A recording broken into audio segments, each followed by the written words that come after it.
A todos. Sim, fizemos uma prestação de contas para a comunidade, né? Afinal, estamos aí há 6 meses porque a comunidade votou em nós lá nas eleições e junto com a nossa equipe a gente conseguiu fazer algumas entregas, tanto seja de indicações atendidas, né? A gente fez mais de 258 indicações que variam, né, da camada de asfalto, seja para uma área de lazer para o bairro Quênio, seja um problema de esgoto, os protocolos de iluminação pública também, que a gente continua fazendo, ensinando a comunidade a fazer, mas também fazendo quando ela nos solicita e cobrando quando não é feito. E questão dos projetos de lei, né? 19 projetos protocolados, sendo que 2 aí já estão ali na gaveta para vir para plenário. Então isso nos alegra muito, né? Porque são projetos de lei totalmente viáveis para vir para discussão, para se tornar lei, para melhorar a vida das pessoas. E também os nossos gabinetes itinerantes, onde a gente vai na comunidade verificar realmente as demandas,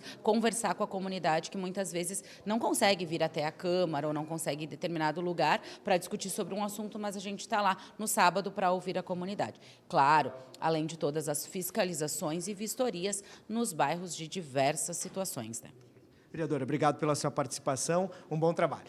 Muito obrigado, seguimos trabalhando e à disposição da comunidade.